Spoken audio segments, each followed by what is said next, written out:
When I got employed, I used to sleep with my boss. How many abortions have you had? I've had about 10 of them. 10 abortions, yes. And back then, were you going to church? Ama wewe si mtu wa kanisa? By then, nilikuwa naenda Catholic. Sikuwa nimeokoka. Kwani watu wa Catholic hawajaokoka? Hawakuangi wameokoka huko. Ai? Since when? Yes, Catholic hawakuangi wameokoka. Kama wameokoka wameanza venye nilihama mimi huko. Kama wameokoka. Lini huko? Mimi nilihama February of this year. So wameokoka after February of this year? Ndio wameokoka sasa Catholic. Because we used to do all kind of things. Ukiwa kanisani? Tukiwa hiyo kanisa ya Catholic. What's up guys, how are you doing? I go by the name Vincent Mboya, the entertainment critic officer. Na kama kawaida channel tuna nambari moja kwa burudani, channel tuna nambari moja kuombea, na ndio tuletaga mchezo tuletaga mzamza tunawapoteza, au sio bana? So guys, interview leo kidogo itakuwa a bit different, okay? Because this is about unajua we need it's about privacy. Unaelewa, privacy tu kidogo tu. So today we are having a woman who will give the woman Mama Mary, okay? We'll give the woman Mama Mary, whereby she's here to share her story. She has a very deep story, and I think without wasting time, acha to introduce Mama Mary. Jambo. Uko salama? Sana. Uchangamka kidogo, usika. Unakane kama umenini, ujanini. Uko salama? Niko salama. Niambie. Karibu sana ni katika studio zetu. Asante. So before that, when we were having a conversation before this, you told me there was a time also you had abortions. Yes. How many abortions have you had? I've had about 10 of them. 10 abortions, yes. Some I did them when I was in high school. Others I did them after high school. Others I did them after in my marriage. Yes. Before we okay. Yes. And uko unaogopa because you know abortion it's a two-life thing. It's either the baby and you see when you're in that position you don't care. Again you're in the dark kingdom. You don't care about what is going to happen. In any case anybody else outside there is doing it. So we never used to care. Because I was also the only one who was doing it. So I actually became a very good friend to the doctors doing the operation. So I even used to get girls who are pregnant and I would take them to the doctor and get a fee out of that. So ulianza kama patient and then now you became an agent. Nilianza kama patient, sasa nikawa agent. And it was very funny because when the devil wants to use you, he uses you fully, because how I was being connected to these pregnant girls, nobody knows. But I used to get calls. I'm pregnant and I've been told you can help me. Then I would even, I would tell the patient, tafuta pesa fulani. Because I knew this is the fee to the doctor and this is my fee. And then ukienda kwa doctor bado una daktari sasa na mdunga simu na mwambia mara moja, fanya hivi, kuna customer hapa na naleta. Hata kama sio sahi, nitamleta tu. And wakati ulikuwa unafanya hizo abortions ulikuwa mtoto anafika like how long were you like 1 month pregnancy unafanya abortion ama unapata zinakuja after like 3 months, zingine zinakuja after 5 months, zingine zinakuja yearly. Because I started doing abortions as early as I was in form 2. As in form 2. Yes. And you said you have been an agent. The biggest pregnancy you've helped someone abort ilikuwa miezi ngapi? Ilikuwa ya miezi 8. Actually yake hata sio abortion. She had to be induced ndio azae aache mtoto huko. How they do it, I mean what they do with the babies I don't know. So alienda huko kwa daktari akafanya nini, akazaa akamwacha mtoto wako? Because of course when you're going to the doctor to have an abortion you don't want the baby. So hata akitoka akiwa, wengine hata walikuwa wanatoka wakilia. Because sasa unajua sasa huu ni patient wangu, nimempeleka kwa daktari, lazima nigoje mpaka kila kitu amaliziwe. And the abortion it takes like how long? Abortion is going to depend with how old the pregnancy is. If it is a 1 month, most of these doctors around prefer a 1 month pregnancy. because they just flush it out. They just insert a tube and do some flushing and yes. Jesus. When it gets to the third month, it becomes tricky because you have to be admitted in the hospital. They induce you and make sure that, because that is actually a fetus, so they get it out. You kind of give birth to that thing and of course leave it there. Wow. Yes. Anyway, abortion is a crime. Wow. It is a crime, but we never cared.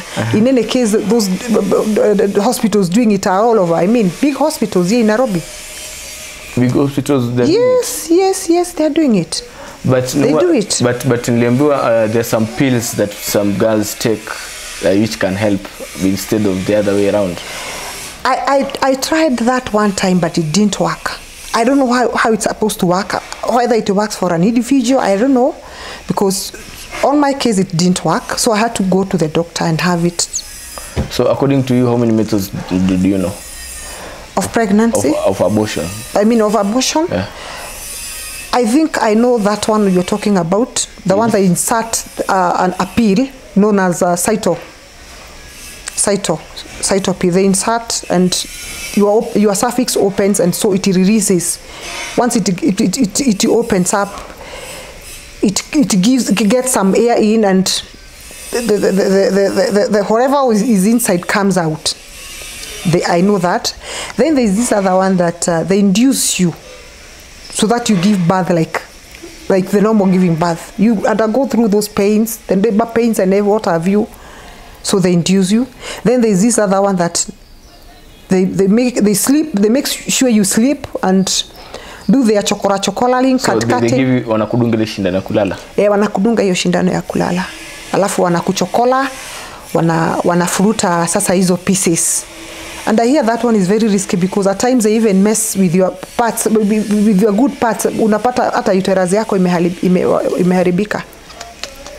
Yeah, so I think the safest one, and that is what most of the doctors prefer, is the 1 month to 2 months thing, because that one they just insert a tube and kind of flush. They know how they do it. They go direct to the fetus, flush it out, and it comes down. Let me clear this, guys. There's nothing like the safest abortion. Abortion is not safe. Abortion. And by the way, because you are here, there's something which is trending right now. If you know Eric Omondi, a comedian, his girlfriend had a miscarriage. And I think you're in the safest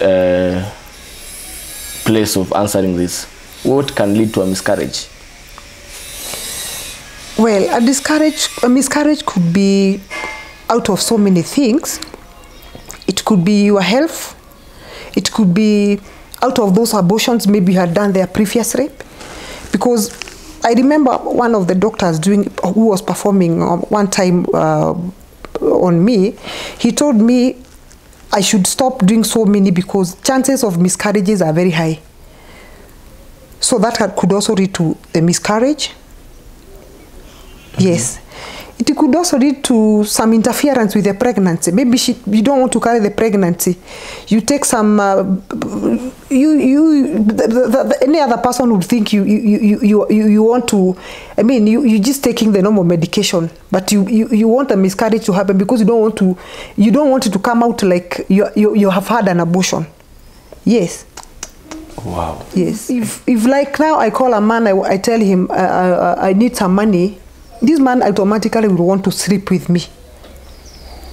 And when he wants to sleep with me, because there is no man who is going to give you free money. If a man gives you money, there's something that is up to. So this is a message to all girls. This is a message to all girls.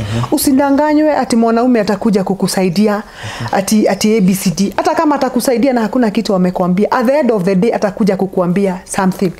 Now you give in very fast because this person has already ruled you into those things. Na itakuwa haraka sana kupata kupata. Sababu hata wewe mwenyewe utajiuliza, this guy has been supporting me. Sasa anasema tu anataka kulala na mimi. Kulala tu na venye amenisaidia. So unajipata tu. So kulala tu. See, that's how we girls of these dates, take it. I mean, Okay. Okay. nimetoka Isiolo na I'm a mother of 3. Okay. Yes. And I was once married. Okay. But we separated. Okay. So nikaacha watoto kwa mzee. So currently I'm living alone. Yes. Wow. So watoto wote ni wa mzee mmoja? Wote ni wa mzee mmoja. Yes. And what led to the separation between you and him? We used to fight a lot. A lot because at some point he thought ni kama naenda nje ya ndoa. And wakati alianza kunipiga nilidevelop character fulani hapo ya sasa hii maneno napigiwa ati naenda nje ya ndoa, si nianze kuenda ndio sasa nijue hii utaamua hii kuenda nje ya ndoa ni nini. So nikaanza kutoka hata mimi nje ya ndoa. At the same time he was also not a very good person because he was sleeping. When I realized he was sleeping with the house girls, any house girl that I would bring in, he would make sure he sleeps with. See, he has actually even impregnated some of the house girls. Wow. Yes. Okay. So I decided eventually I was going to walk out of that marriage because I realized I'm living by the grace of God because we would have killed each other because we used to fight almost every weekend. We used to fight. Yes. Okay. So how long, like before you getting married to him, how long have you known him? Mpaka mkamua kumuane mpaka you settled, like how long? I think I did a mistake. Wila kitu inaitangwa courtship hatukufanya. Oh. Because what happened? He had just lost his wife. Okay. So he met me in 1 month's time, and in the second month, yes, and in the second month, we were already married. Actually, not we are already married. Yeah, we were already married, and I was already pregnant. Yes. So you got married because you were pregnant, I can say. Yes, I think I got married to him because I was pregnant. For him? Because yes, from him. Yes. Wow. So when you getting married to him, did you go to his family? Akakuja kwenu? The official things? Yes, he did that. He did that once, and we actually found it okay. And I moved in. I mean, we started living together. Yes. So when let me take you fast forward. Wakati umesema when he said that you were cheating, yes. And then now you started cheating. Yes. Intentionally. Yes. Wasn't it? Was it good to you? I didn't care because if he has done it, why not me? And then he kept accusing me that because I used to have a lot of money, I used to get good deals. So he thought I was getting that money from men. And because he was not supportive at the same time, I decided this thing that he keeps talking about nikona relationships outside marriage. Why don't I try it? And then I tried it. Yes. Wow. And which year was that when you guys broke up? We broke up in 2011. So since 2011 till today you're staying alone? Yes. Okay. And are you staying alone? What are you involved in? Ama nini unafanya for you to sustain yourself? So from there, okay, I used to have money. I was okay because I was working. I was fine. So it didn't matter much anything to do with finance. That was not the worry. But now I started dating men personally. I would date a man, take him to my house. We have a relationship, and then I would dump him. Because I mean, I didn't see the reason of sticking to this man. He's not giving me money because I got my own money. So, okay, were you dating the same age or date the younger people than you? Of course, older than me. Older than you? Yes. Okay. I've never dated young boys. Okay. young Ben 10s. Yes. So you date men for how long and then you stop the relationship? It is going to depend with your behavior, character. Nikiona tunasumbuana na wewe siku kidogo hivi, kitu kidogo hivi, mimi nakuambia don't even call me and I block you, and whenever you try to call me, you don't get me. The maximum time ni how long? 1 month, 2 months, 1 year? It is going to depend with your character. Kuna hata wenye nilikuwa nakaa na wao for 1 year, wengine unakaa na wao 3 months, wengine 6 months, depending with mwanaume na behave namna gani. Because for me it didn't matter about the finance because I already had my own money. And yes. And wakati weren't you fearing about kupata ugonjwa? No. The good part about this is I was very sharp in this because I used to make sure I got the HIV kits. So anytime a man comes to my life, I would make sure we test. Some would even fly away. I mean, they would leave. When I tell them we are going to have the HIV test done, nobody would stop. Some would stop, some were willing to have the test done, some were not. And if you're willing, of course, I know you want to be in the relationship. So I test you. We have ourselves tested. And that was that. Wow. And back then, were you going to church? Ama wewe si mtu wa kanisa? By then, nilikuwa naenda Catholic. Sikuwa nimeokoka. Kwani watu wa Catholic hawajaokoka? Hawakuangi wameokoka huko. Ai? Since when? Yes, Catholic hawakuangi wameokoka. Kama wameokoka wameanza venye nilihama mimi huko. Kama wameokoka. Lini huko? Mimi nilihama February of this year. So wameokoka after February of this year? Ndio wameokoka sasa Catholic. Because we used to do all kind of things. Ukiwa kanisani? Tukiwa hiyo kanisa ya Catholic. Right now I cannot do them. You with who? I mean with my friends.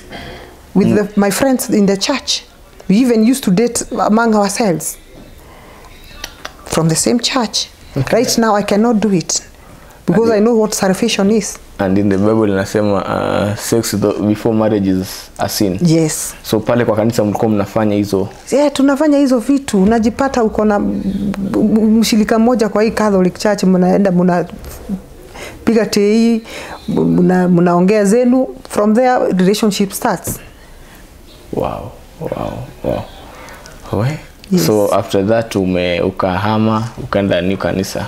After that sasa nikajipata hakuna kitu yangu inaenda vizuri. Mahali nilikuwa nafanya kazi nikafutwa.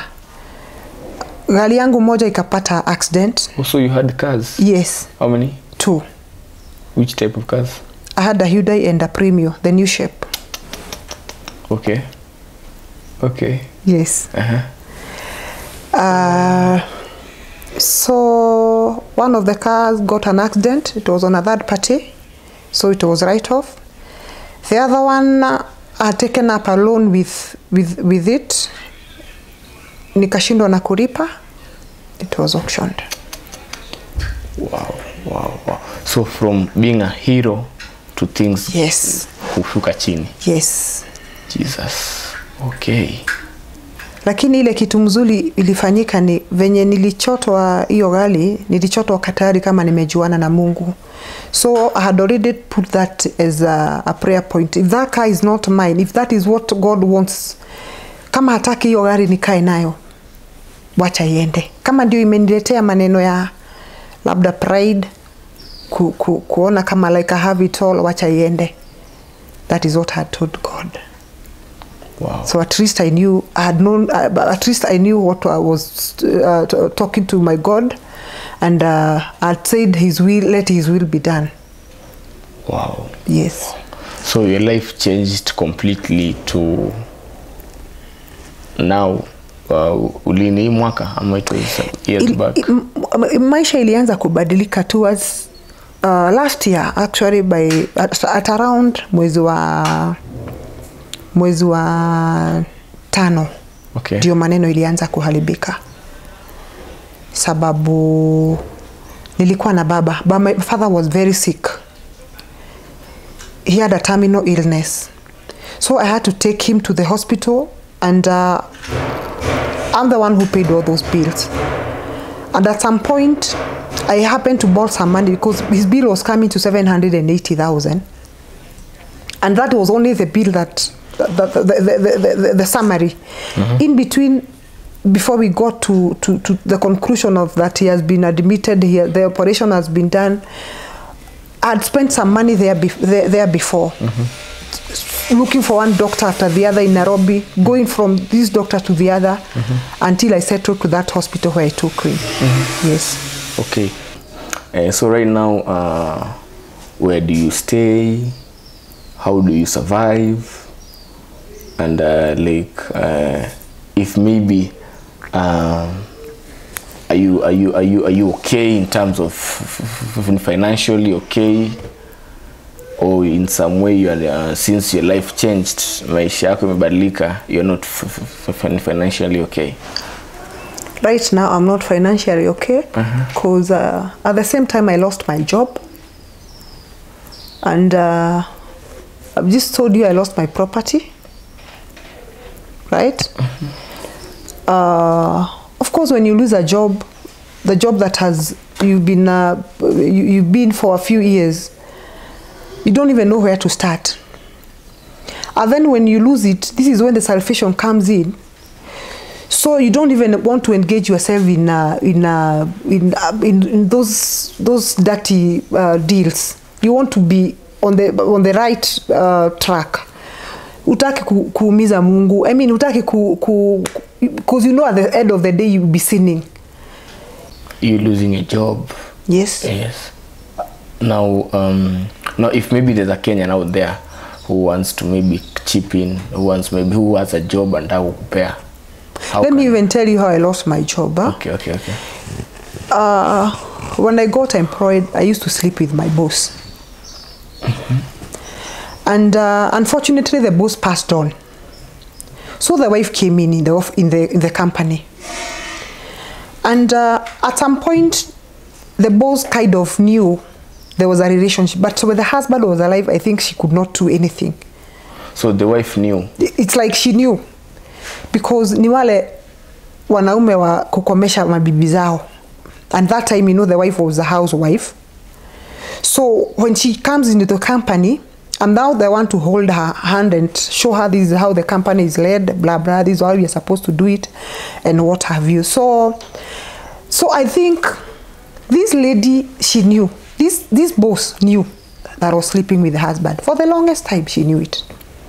But she couldn't do anything. So when the husband passed on, tulianza kusumbuana. Aligoja tu nifunze kazi ya biashara, ya business yao. Until now, akajua wewe, this is your time. So she kicked me out. Yes. Wow. So that's where you went zero. That is when okay, but before she kicked me on, I had already started going zero, because I told you I had a sick dad who had already used a lot of money on his treatment. Fortunately, he's fine. And I mean, I used a lot of money, because in between, before I even went for the surgeries, I'd already used some more money here. Looking for one doctor after the other. Yes. Wow. So if right now, are you looking for a job? Yes, because I don't want to rely on people the whole of my life. Yes. Now, if someone wants to give you a job, maybe I'm gonna make it to my contacts, and then I'll connect you. Yes, put on your contact and connect me. Okay. What kind of job are you looking for? Basically, I'm an agronomist. Agronomist. I deal with soil, pest, and plant. Oh. Yes. You know, some of us, hatujasoma sana. Okay, agriculturist. Agronomist. Tuseme agriculturist. Okay. Yes. Nice. Now, if you have any message to a girl out there who mwenye ame give up, a girl out there who she's pregnant, she's thinking of doing an abortion, what message do you have for the girl as we wind up? I'll tell her that's a no-no, because eventually that abortion will haunt her. I've been haunted there before, but I kept ignoring it until now. I had to be delivered. Haunting as in, you remember what you know, abortion is killing. So basically, when you talk about, when someone talks about people, watu wanapenda kuua wengine, so that reminds you that you are also killed, and for you even did the worst because you killed an innocent one. Yes. Okay. So I'll tell them is a no. First of all, even avoid getting pregnant. Wacha ufuatilie ile njia halali. Umaliza masomo yako ukiwa kwa Mungu, uende kosi yako, upate kazi yako, uengejiwe na mtu, muende process ile Mungu inafurahisha Mungu. So that even the family that you are going to start is not going to be a family of frustrations. Mutajipata Mungu anatembea na nyinyi up to the last minute. Okay. Yes. Thank you so much. So guys, I was talking to the one and only Mama Mary, or you can call her Amina. Remember, those are not her real names, okay? Because of privacy, that's why we've used such names, okay? And you've heard that the ladies out there, the young ladies out there, or if you know someone out there who is trying to do an abortion is not good, okay? And if you're out there, you want to help this lady, as always, unaweza pale katika Instagram page yangu Mboya_Vincent, to go pale DM me, or you can follow me on TikTok Vincent Mboya, or you can send me an email vincentmboya1@gmail.com, okay? And if you have anything for her, as you can see, she is agronomist, agriculture kitu, okay? And I know there are good people of goodwill hapo nje who can help, okay? Subscribe to my YouTube channel. Road is to 100k subscribers. Till next time, bye bye.